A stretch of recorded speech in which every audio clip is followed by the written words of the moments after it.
Oi, gente! Na aula passada eu falei sobre resposta tipificada, expectativa tipificada, script e papéis sociais, certo? Hoje eu vou falar um pouquinho sobre os 4 elementos do teatro que o Peter Berger vai associar para falar sobre relações e interações sociais na vida cotidiana. O Peter Berger vai falar que a sociedade apresenta aí em sua disposição 4 elementos que são elementos que ele tira do teatro. Quais são esses elementos? O palco, a plateia, a fachada e os bastidores. Tá? Então nós vamos associar todo o nosso comportamento e inserção na vida social com base nesses 4 elementos do teatro. Vamos lá. Primeira coisa, o palco. O palco num teatro é onde se dão as ações cênicas, é onde se dão as interações dos atores. Nós falamos na aula passada que a gente interpreta o quê? Papéis sociais. Então, transpondo isso para a vida, o palco é onde a gente interpreta os nossos papéis sociais. Por quê?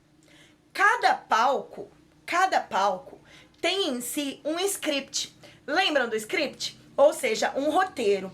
Cada palco já fornece pra gente um roteiro daquilo que vai se suceder naquele espaço. Então, vamos supor, quais são esses palcos? Vamos pensar ainda com os exemplos que eu usei na aula passada. A minha casa é um palco. A escola é um palco. Vamos pensar assim. A minha casa e a escola têm scripts diferentes. Ou seja, tem roteiros de comportamentos diferentes do que se espera nesses espaços. Então, quando eu tô na minha casa, o papel social que eu desenvolvo, ou seja, o personagem que eu interpreto, que é isso que ele vai chamar de papéis sociais, é como se fossem personagens de uma peça de teatro. O papel social que eu interpreto na minha casa é obviamente muito diferente do papel que eu interpreto na escola. A escola é um palco diferente que me fornece expectativas diferentes. E para que eu continue ali inserida, eu tenho que fornecer as respostas tipificadas daquele local. Então, por isso, o papel que eu desenvolvo aqui, o papel que eu desenvolvo lá, o papel que eu desenvolvo na balada com meu amigo, saudade de quando a gente tinha balada, não é mesmo? Saudade de quando a gente tinha escola. Se você tá vendo esse vídeo muito tempo depois, houve uma época que a gente ficou sem essas coisas. Ai, que triste. Enfim, esses papéis são sempre muito diferentes. Mas isso não significa que eu não seja uma pessoa autêntica, que eu seja uma pessoa falsa e que quando eu tô no meio dos meus alunos, vamos supor, eu finja ser algo que eu não sou. Não é. É porque há determinados comportamentos que não são típicos de determinados locais. Então, toda a minha liberdade enquanto indivíduo é freada pelo script do que é ser uma professora. Ser uma professora exige determinados comportamentos. Ou seja, o personagem que eu interpreto como professora tem limitações, porque o script social, ou seja, aquilo que toda a sociedade espera que uma professora faça, é limitante. Então, os palcos são os diferentes locais onde a trama da sociedade vai se desenvolver, onde o script social vai exigir um determinado comportamento, ok?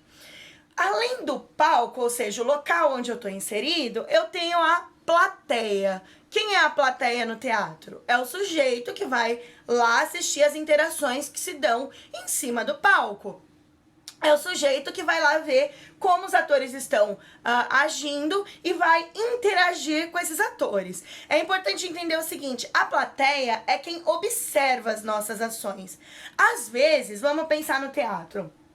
Às vezes a plateia dá um feedback, ou seja, a plateia tem reações espontâneas, reações automáticas às ações dos atores. Então, pode ser que a plateia interaja. Quando a plateia está tendo reações com os atores, a plateia está interagindo. Ela pode bater palma, pode dar risada, pode, tipo, ter uma expressão de vaia, não sei, de desaprovação. Mas também a grande parte da trama do teatro, em que a plateia se mantém absolutamente observativa, absolutamente em silêncio. Isso não significa que esse silêncio também não exerça sobre os atores um determinado comportamento. Por quê? Porque se eu sou ator, mesmo que a plateia não esteja fazendo nada, mesmo que a plateia esteja silenciosa, não esteja interagindo, aprovando, reprovando a minha ação, eu medio aquilo que eu faço em cima do palco de acordo com o que o script me disse. Porque mesmo que a plateia não me diga nada, eu sei que ela está ali esperando que eu faça uma determinada coisa dentro da trama daquilo que eu tô encenando. É a mesma coisa na nossa vida. Às vezes, a plateia tá ao nosso redor sem interagir diretamente com a gente. No entanto, ela meio que segura aquilo que a gente vai fazer. Então, vamos supor, por que eu não saio pelada na rua? Porque, por mais que eu goste, por mais que eu ache legal, e por mais que eu saia e ninguém me fale nada diretamente, há uma plateia me observando, alguém pode ligar pra polícia porque é atentado violento ao pudor, alguém pode se sentir muito incomodado, ou eu mesma não o faço porque mesmo que ninguém me diga nada, eu sei que haverá outras pessoas em volta olhando. É um exemplo muito bobo, mas é pra vocês entenderem que às vezes a presença da plateia é quase imperceptível. No entanto, ela meio que media as nossas ações, segura as nossas ações. Depois eu tenho a fachada. O que é a fachada? A fachada é a parte aparente, é aquilo que está exposto. Então, quando você chega numa casa, a primeira coisa que você vê é a fachada da casa, a parte da frente, a parte exterior.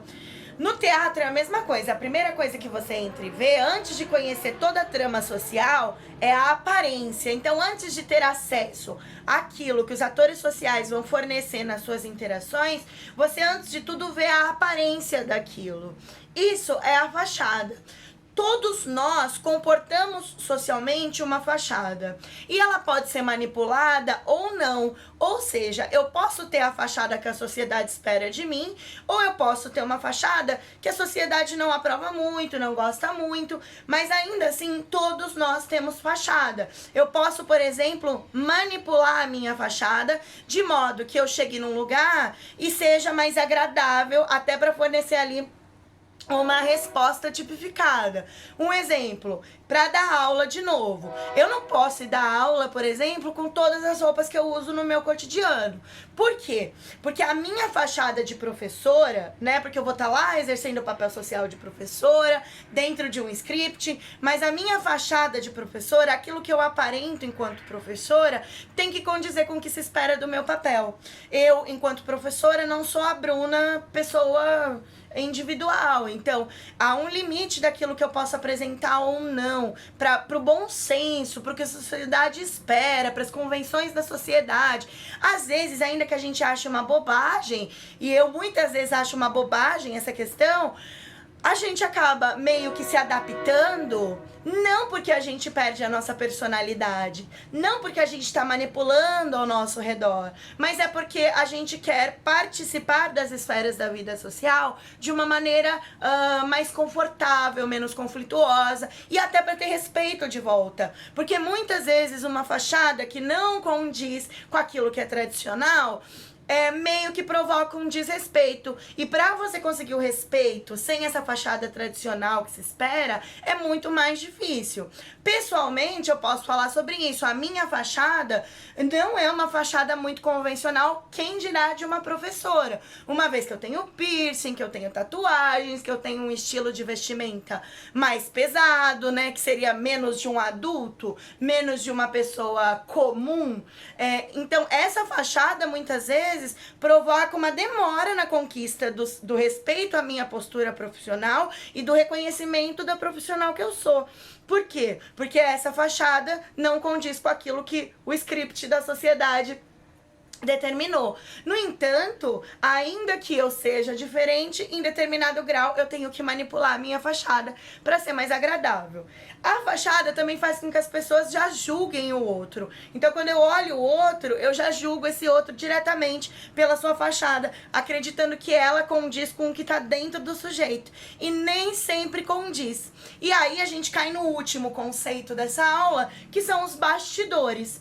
Os atores desenvolvem suas ações no palco com a fachada exposta, ou seja, com aquilo que toda a plateia pode ver exposto.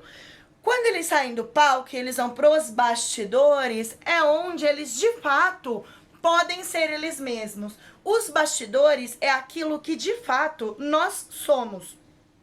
Ou fomos condicionados a ser, porque a liberdade da escolha é sempre questionável, mas é aquilo que nós meio que nos condicionamos a ser. Nos bastidores, eu posso ser mais livre. Nos bastidores, eu posso falar das coisas que eu penso, eu posso, de fato, me expressar. É óbvio que também você conhece mais ou menos os bastidores dos sujeitos sociais, das ações, das interações, das relações sociais, à medida que esses sujeitos autorizam que você conheça os bastidores. Então, se você for numa peça de teatro, pode ter equipes de atores, né, diretores, equipes técnicas, que possibilitem que você, depois da peça, vá lá dar uma volta nos bastidores. Conhecer os camarins, onde os atores se trocam, quem são os atores sem aquela roupa toda. Mas há situações em que você não poderá ir, então você não poderá conhecer os bastidores daquelas ações, né? Isso também acontece na nossa vida social. Nós podemos ou não dar ao outro a possibilidade de conhecer um pouquinho mais os nossos bastidores ou não. A gente que sempre será a fachada, a gente que sempre fornecerá apenas uma imagem externa da sua leitura e não lhe fornecerá informações dos bastidores. Há ações sociais que você também só sempre vai ver a fachada. Você nunca vai conhecer os bastidores dessas ações. Então, é importante entender isso para saber que o que o Berger traz, muitos alunos sempre me perguntam isso. Ah, mas o Berger tá querendo dizer então que a gente manipula as coisas, professora? O Berger tá querendo dizer então que a gente é duas caras? E aí eu reafirmo, não é isso que o Berger tá querendo dizer. O Berger tá apenas dizendo que a vida social exige que nós, em maior ou menor número, atuemos em acordo com o que o roteiro da vida pede. Essa questão de mediar a sua ação com base no script, ela é também uma maneira de manter a sociedade um pouco mais harmônica, um pouco mais coesa, um pouco mais ajustada, certo? Ok, pessoal, por hoje é só isso. Tem um gato querendo participar da aula. Então, ok, pessoal, por hoje é só isso. Até a próxima aula. Beijo. Manda beijo, Ozzy. Tchau, gente. Tchau!